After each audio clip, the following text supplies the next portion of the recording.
making America great again by pushing up prices of foreign goods and that way getting punters to buy American instead.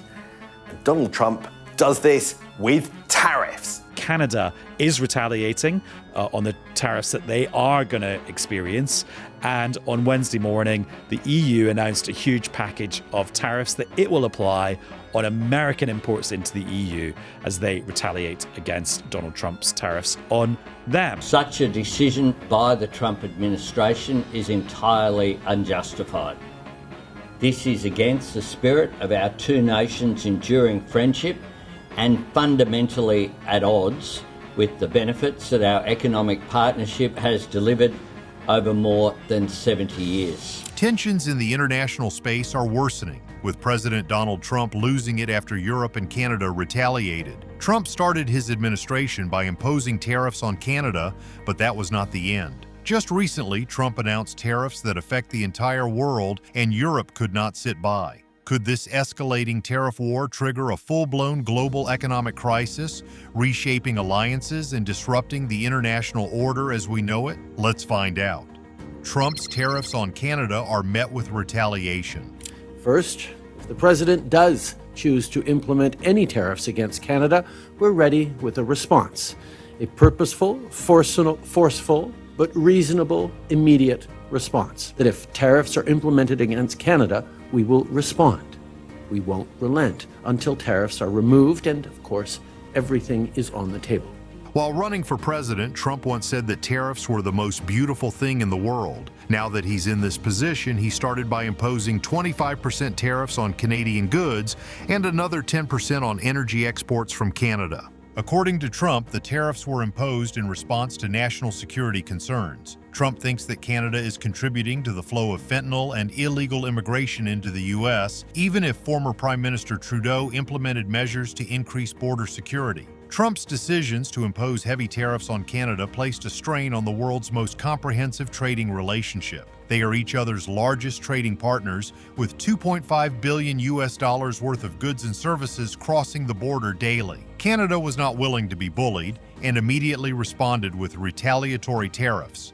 Canada announced tariffs on $30 billion in goods imported from the U.S., which included orange juice, peanut butter, wine, spirits, coffee, apparel, beer, coffee, motorcycles, footwear, cosmetics, and certain paper products. They will also impose an additional set of tariffs 3 weeks after the first, amounting to $125 billion, on products including passenger vehicles, steel and aluminum products, beef, dairy products, pork, and certain fruits and vegetables. Well, we'll respond strongly, and we don't want to, on the critical minerals. I will stop shipments going into the U.S. for nickel. It will shut down manufacturing because 50% of the nickel you use is coming out of Ontario. I've ordered our bureaucrats to cut off tens of billions of dollars of contracts that we have with the U.S. We are the largest purchaser of alcohol in the world. We buy over 3,600 products from 35 states. I talked to the governor of Kentucky and Mitch McConnell. Don't touch our bourbon. I'm going after absolutely everything. Canadian provinces have also enacted countermeasures, with the Premier of Ontario, Doug Ford, removing U.S. alcohol products from the Liquor Control Board of Ontario and prohibiting U.S. businesses from participating in provincial contracts and procurement processes. Ford has also signaled future measures, like cutting off the electricity to U.S. states like New York, Michigan, and Minnesota, or imposing a 25% surcharge. Other provinces like British Columbia, Nova Scotia, Manitoba, Newfoundland, and Labrador have removed U.S. alcohol products from their shelves and are blocking U.S. businesses from bidding on their projects. Trade war escalates with Trump's steel and aluminum tariffs. Be imposing tariffs on steel imports and tariffs on aluminum imports, and you're going to see a lot of good things happen. You're going to see expansions of the companies. I know that David, you said you'd be expanding. Tim, I know you said you were expanding. You're all, pretty much all of you will immediately be expanding if we give you that level playing field, if we give you that help. What size are the tariffs, sir? How long do you think the tariffs makes Congress? Unlimited period. Unlimited. Is it 25%, sir? It'll be 25% for steel, it'll be 10% for aluminum. Trump didn't stop with the tariffs on Canada, Mexico, and China, but decided to implicate the rest of the world. President Trump has stated that his tariffs are meant to protect U.S. industries, and so he imposed 25% tariffs on steel and aluminum products from other countries, with no exclusions.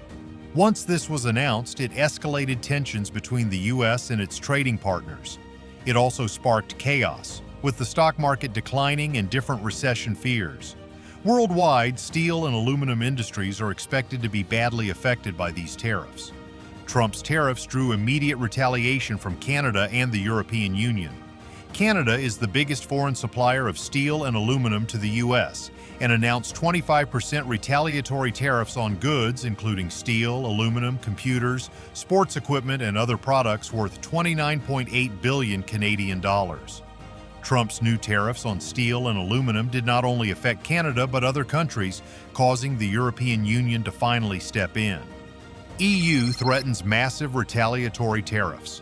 Really quick. Overnight, the president slaps 25% tariffs on all steel and aluminum imports from all countries. And just a few hours later, Europe's remarkable retaliation, $28 billion worth of tariffs, they now have imposed on U.S. goods going into their countries. Bottom line, the uncertainty everyone was already feeling just got upstaged by this word. Unjustified. That is how the EU and close allies like Australia are feeling about Trump's actions right now, as U.S. markets soon open after yesterday's volatile. The trade tensions between the United States and the European Union have escalated significantly, especially with the 25% tariff on steel and aluminum imports. The European Commission, the economic sector of the EU, announced plans for countermeasures in response to the U.S. tariffs, targeting $28.33 billion or 26 billion euros of U.S. goods. These measures are expected to be implemented in 2 stages, starting on April 1, 2025. These tariffs will cover diverse U.S. goods, including steel, aluminum products, textiles, jewelry, vehicles, spirits, glass products, machinery, and boats. Trump's tariffs on steel also erupted fears that cheap steel aimed for the U.S. market will be diverted to Europe. To prevent this, the EU has proposed reducing steel import quotas by 15% from April. The U.S. president has hinted at plans for reciprocal tariffs against the European Union from early April with a focus of America first. According to Trump on his Truth Social account, the EU was one of the most hostile and abusive taxing and tariffing authorities in the world. Trump has shown no plans to back down after the EU announced its retaliatory tariff. If anything, he has said that if they retaliate, the U.S. will do the same, leading to a tit-for-tat tariff war that is not expected to end well. Canada new PM gives Trump ultimatum. We can stand up for ourselves. It's Canada strong. We can stand up for ourselves. We've called out those comments. They're disrespectful. They're not helpful. And they need to stop before, and they will have to stop before we sit down and have a conversation about our broader partnership with the United States. But we're Canada. We don't need other people to come to us. Since the beginning of this tariff war, Trump has attracted a lot of hate from Canada, especially since he has called them the 51st state of the USA, referring to the former Prime Minister as Governor Trudeau. Trump had even called Canada one of the nastiest countries to deal with, using tariffs. Now, Canada recently appointed a new Prime Minister, Mark Carney, and he has just issued an ultimatum to Donald Trump. Mark Carney has announced that Canada will negotiate with the U.S. over the tariff plan once Trump shows them respect as a sovereign nation. This has shown that Canada will not engage in talks or pause its tariff plans until Trump corrects his attitude.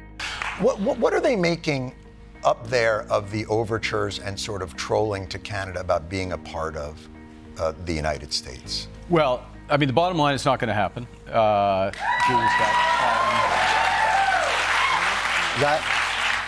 The overture. I mean, because you don't want. Well, we're proud. We find you very attractive, but we're not moving in with you. It's not you. It's us. Carney has already shown his refusal to bow down to the U.S. and seems to be looking for new trade routes for Canada rather than relying on the trade with the U.S. He made a subtle jab at U.S. President Donald Trump in his statement, saying that Canada needs to find reliable partners in trade. This is not surprising with Trump's aggressive tariff policy that has increased taxes on Canadian goods entering the U.S. Carney has already called Trump's trade policy unjust and rejected calls by Trump to make Canada the 51st state.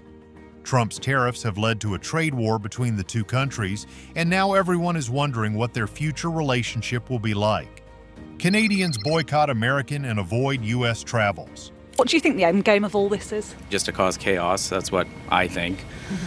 So yeah, not too thrilled about it, but it's kind of galvanized Canadians together, so that's the silver lining. I was planning a trip to Las Vegas. We've canceled that. Now we're going to Salt Spring Island. When I go to the grocery store, I look for the Canadian, the little maple leaf that a lot of grocery stores have put on the shelves to, try and purchase Canadian items or Mexican items, anything other than the United States. You think his main aim is to make you weaker? Without a doubt. Yeah, that was his game plan. The relationship between Canada and the U.S. is becoming worse, with Canadians refusing to step into American ground, even as a connection or layover. With Trump's repeated jabs against Canada and its people, the Canadians are now booing whenever they hear the American national anthem. Canadians are actively seeking alternatives to U.S. goods, checking for the Made in Canada mark on their product, and even using apps like MapleScan to identify and support Canadian brands. Canadian retailers are putting forward locally made products over those from the U.S., and some Canadian businesses are removing American products from their offerings. Meanwhile, there's no traffic at the U.S.-Canadian border, with Canadians choosing alternative destinations like Mexico and South America. Canadians who had plans to travel to the U.S. have canceled their plans, and the U.S. tourism industry is facing major losses. The U.S. tourism industry is expected to lose $2.1 billion in spending, and 14,000 jobs in Canadian visitation drops by 10%. EU delays plans to hit back at Trump's tariffs. But EU trade officials announced Thursday they're holding off on any countermeasures until at least mid-April.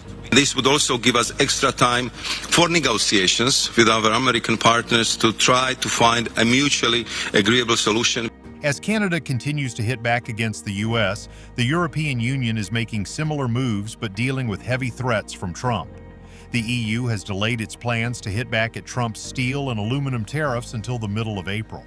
This came after a series of tit-for-tat tariffs between the two countries. It started when the EU announced plans to impose a 50% levy on whiskey and other duties on U.S. products. This caused Trump to lose it, and he threatened to impose a massive 200% tariff on all alcohol products from the EU. This could close down the businesses of many independent winemakers in Europe. The EU is dealing with pressure from its member states like France and Italy, home to thousands of wine exporters that would be affected if Trump was true to his threat. To calm down the situation, the EU had to push back its tariffs, saying that it wanted to make additional discussions with the U.S. before carrying on. But the EU spokesperson has said that delaying the first round of U.S. tariffs until April 13th is only an adjustment to the timeline, but it does not mean they are canceling the tariffs. Although the EU has not made any progress in negotiating with Trump, they still have plans to continue, as these tariffs can bring harm to both economies. The only problem is, Trump does not have any interest in backing down. Lack of unity in the EU makes it hard to fight back. We are less than 2 weeks away from the Trump administration announcing sweeping tariffs against many of the countries America imports goods from. The European Union, however, is pulling back on their plans for retaliation in hopes of warding off a trade war. Fox's Rebecca Castor is at the White House with the very latest. The lack of unity between the member states of the EU is making it hard for the bloc to fight against Donald Trump's tariffs. Once the EU announced that it would retaliate against the steel and aluminum tariffs, the leaders of France, Ireland, and Italy publicly criticized its strategy and accused the EU of making the tariff war escalate. This might be because of the fear that Trump will impose heavy tariffs on alcoholic products, which the countries export.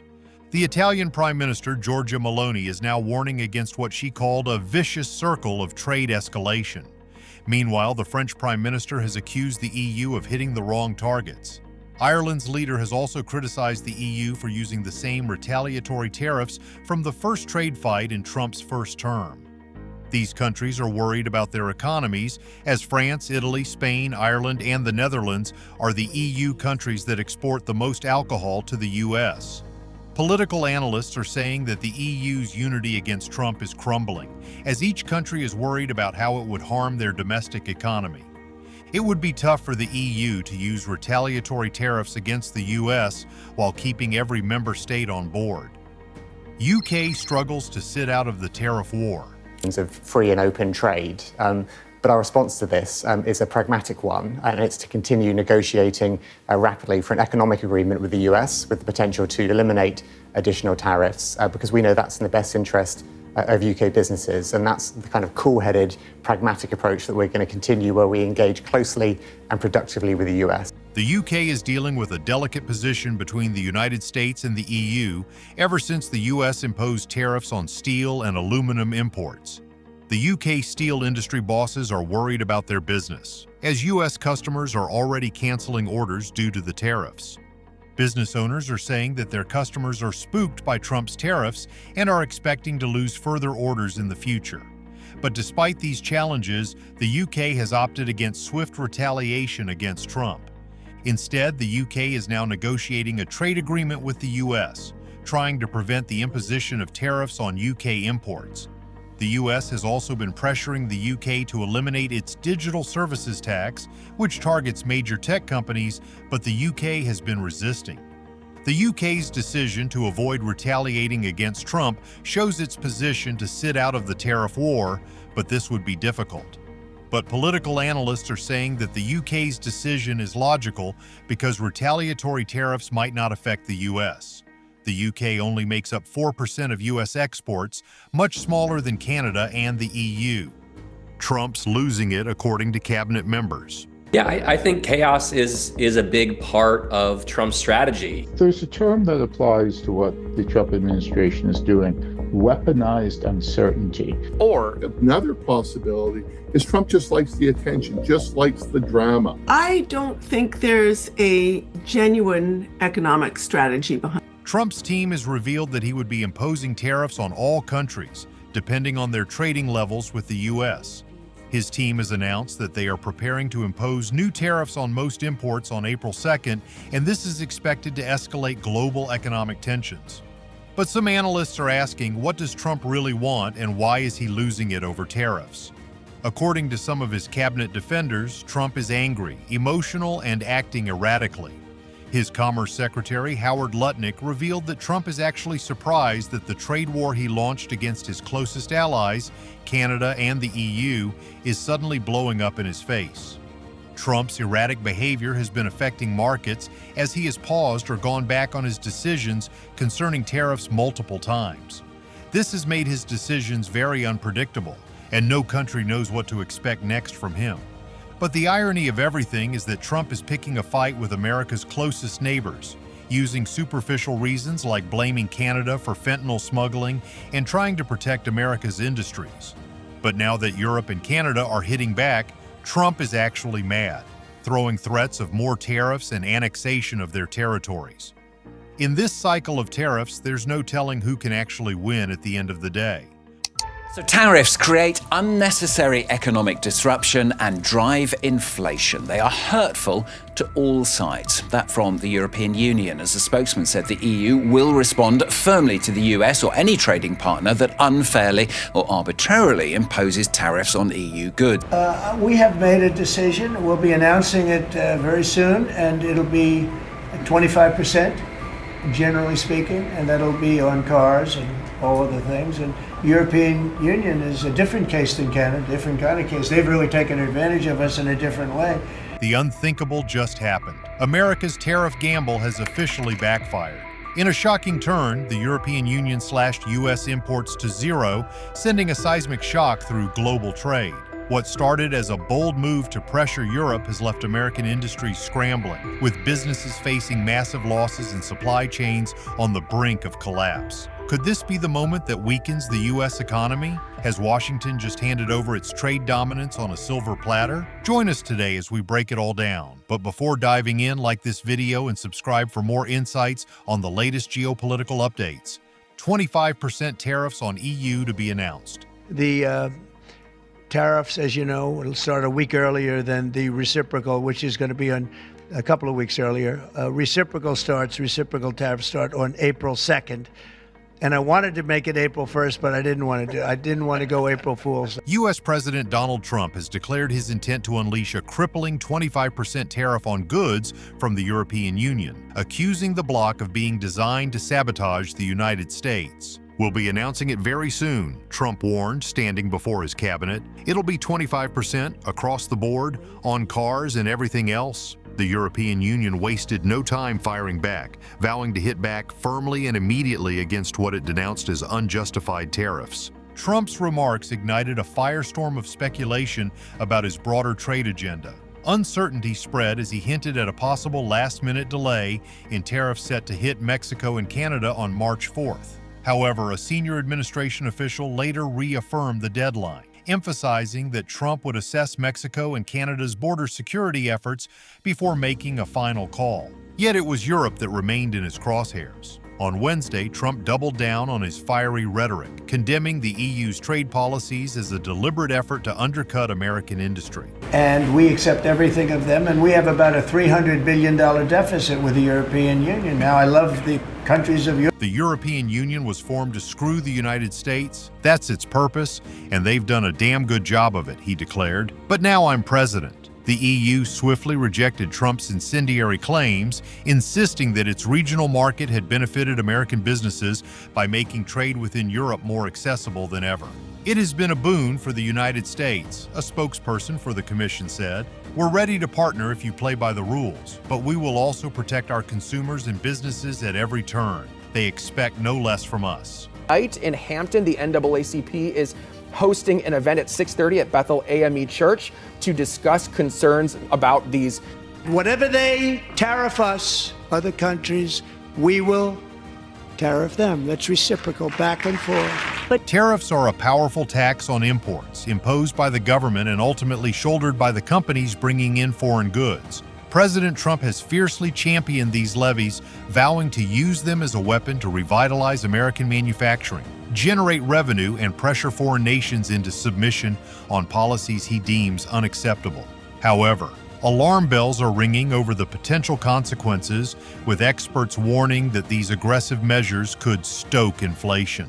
Americans may soon bear the brunt of higher prices as businesses facing steep tariff costs pass the burden on to consumers. Since taking office, Trump has escalated his tariff war, slapping a 10% levy on Chinese goods and laying the groundwork for further economic offensives. His administration has actively pursued custom reciprocal tariffs, tailoring duties to match each country's trade practices. Yet, in a perplexing twist, Trump has also paused or altered some of these plans, leaving businesses and analysts scrambling to decipher whether he genuinely intends to deliver on his bold threats or use them as negotiating leverage. The 25% threat he unleashed today aligns with the most extreme measures he has hinted at before, said Tobin Marcus, head of U.S. policy and politics at Wolfe Research. It's a deeply unsettling number that could shake the foundations of transatlantic trade, but at the same time, it doesn't come completely out of nowhere. Worried, not afraid. In 2024, the U.S. imported a total of just over 584 billion euros in goods from the EU. Between 2014 and 2024, the U.S. imports from the EU grew by 40%. Antonin Finkelnberg of the Federation of German Wholesale, Foreign Trade and Services, which represents businesses, told the BBC that a 25% tariff on EU goods entering the U.S. would create a difficult but not an impossible situation for Germany's economy. We are worried, but we shouldn't be afraid, he told the BBC's Today program. Germany's car industry's products are popular in the U.S. Mr. Finkelnberg said many German car manufacturers were already producing in the American market, so they wouldn't be directly affected by the tariffs, but said tariffs would still drive up prices. The car parts manufactured for those cars are crossing the borders of Mexico and Canada several times, which is already driving the prices up, he added. Earlier this month, Trump shocked the global market by ordering steep 25% tariffs on goods from Mexico and Canada, America's two largest trading partners. However, in a last-minute reprieve, he suspended the duties before they could take effect, pushing the deadline to March 4th to allow for negotiations on border security. Walmart's imports from China rose 33% from 2023 to 2024. Columbia Sportswear imports went up 50% during the same time and jumped over 80% during the March to December period. At the same time, container imports from China to the United States have surged. On Monday, Trump doubled, declaring that the 25% tariffs would proceed on schedule as planned. But by Wednesday, in a surprising shift, he moved the deadline again, now stating that the tariffs on Mexico and Canada would be implemented on April 2nd. That date carries even greater weight. It coincides with the Commerce Department's much-anticipated recommendations for sweeping reciprocal tariffs, a strategy aimed at countering foreign trade imbalances. Commerce Secretary Howard Lutnick reinforced the significance of the new timeline, telling reporters the overall date is April 2nd, carefully distinguishing between tariffs linked to concerns over drug trafficking and migration from Mexico and Canada. The markets reacted swiftly. The Dow Jones, S&P 500, and NASDAQ slumped in midday trading. At the same time, the peso and Canadian dollar surged, signs of growing uncertainty and unease over Trump's volatile trade policy. Trump needs to drop the EU trade war. The goal is to bring production back to the United States. 25% on Canada and 25% on Mexico, and that'll start. So they're going to have a tariff. So what they have. After 16 years of economic missteps and self-inflicted wounds, newly designated Chancellor Friedrich Merz faces a critical turning point. As a conservative reformer, he is determined to revive Germany's stagnant economy. And this government may be the nation's last chance at real growth. The last thing he could afford was a full-blown trade war with the United States. Yet that is precisely what President Donald Trump is igniting. With his latest aggressive maneuver, he threatens to impose devastating 25% tariffs on European imports. Target number one, the German car industry, the very backbone of Europe's economy. Mexico or for Canada. No, the tariffs, they're all set. Trump adding a 25% tax on all goods coming across the border from Mexico and Canada, and an additional 10% on Chinese products. But this isn't just about tariffs. Trump's relentless pressure on Ukrainian President Volodymyr Zelensky and his bold trade threats against European allies both point to a deeper, more troubling reality. The question is no longer whether tensions will escalate, just how far Trump is willing to go. Are his words just part of what he sees as a negotiating dynamic that will end with an acceptable deal? Or does he believe that America first means America alone?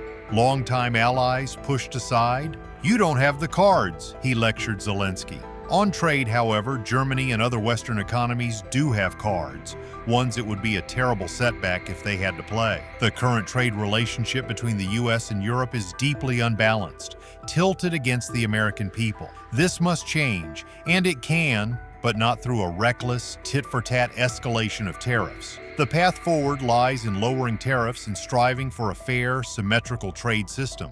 Ideally, EU-US trade would be completely tariff-free. But if that proves impossible, tariffs should be capped at 2% on both sides. This alone would provide a massive economic boost to both regions and serve as the foundation for what is necessary, a united front against China.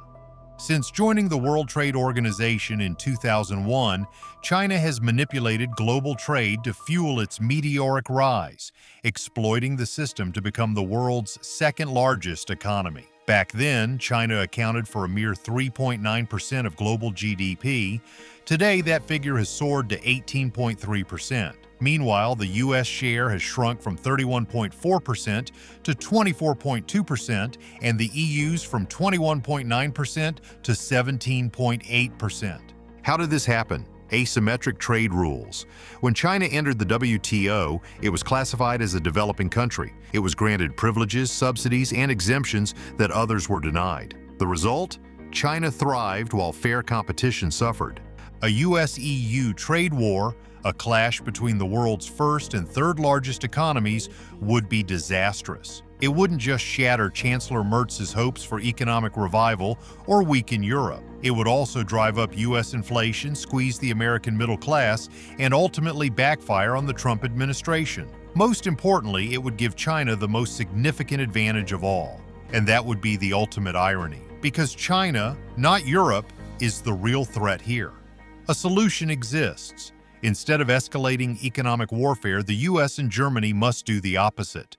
Unite. Trump's frustration with the trade imbalance is understandable. The deficit is a staggering $235.6 billion, up 12.9% since 2023. EU nations impose an average 5% tariff on US goods, while the US imposes just 3.3% on European goods. The most glaring imbalance? The EU slaps a 10% tariff on US car imports, 4 times higher than America's 2.5% tariff on European cars. Import Genius backs that up. Imports of solar panels, AI server racks, backup power supplies, and lithium batteries that are used to power data centers surged in the second half of 2024. For decades, global trade was guided by a discredited belief: change through trade. The idea, championed by U.S. President Bill Clinton, German Chancellor Helmut Kohl, and others, was that the more democracies engaged with non-democracies, the more freedom would spread. That was naive. Trade did bring change, but in the opposite direction. Since 2001, China has tightened its authoritarian grip, creating a state-controlled capitalist empire with zero regulatory or ethical constraints. Free from democratic checks and balances, China has built the most efficient, most invasive economic machine in history, one that thrives on surveillance, control, and the relentless exploitation of global trade. We don't want this. We want to work with you as a friend and ally. And we don't want to see you hurt either. Instead of further sabotaging our economies through a self-destructive trade war, the US and Germany must pursue a brighter path forward. We need a robust transatlantic alliance founded upon fair, symmetrical, or even tariff-free trade. Such cooperation should also extend to North American partners like Canada, whose tariff agreements with both the US and EU serve as valuable benchmarks and strategic links. Only with this unified approach can we effectively confront China as a consolidated front, compelling an end to unfair trading practices. Only then can we reconstruct a global trade system designed to benefit us collectively rather than harm our individual economies. The logic here is clear and the stakes are immense. If the world's largest economy, the US, negotiates independently with the second largest, China, incremental progress might occur. But transformative breakthroughs will remain elusive. However, if the first and third largest economies, the US and the EU, come together, informed by successful frameworks like those established with Canada, the potential for a groundbreaking agreement dramatically increases.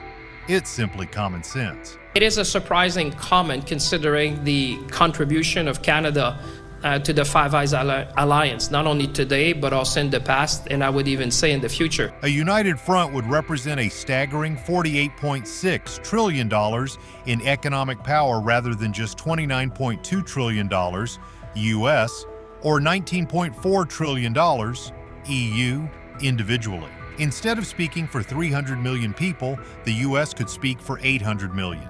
That strength commands attention, enhances leverage, and ensures better outcomes. The deal Chancellor Merz, the EU, and Trump should pursue is straightforward yet revolutionary.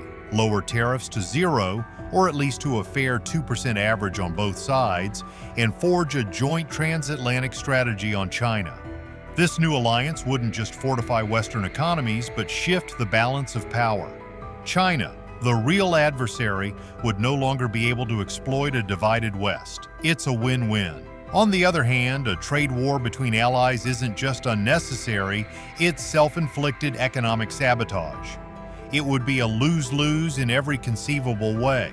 If Trump is genuinely committed to America first, he must acknowledge one critical truth. It shouldn't mean America alone. A stronger bargaining position against China, a resilient U.S. economy without inflation, and a revitalized Germany leading a resurgent EU are not just European interests. The EU has drawn a line in the sand, cutting U.S. imports to zero and sending a clear message to Washington.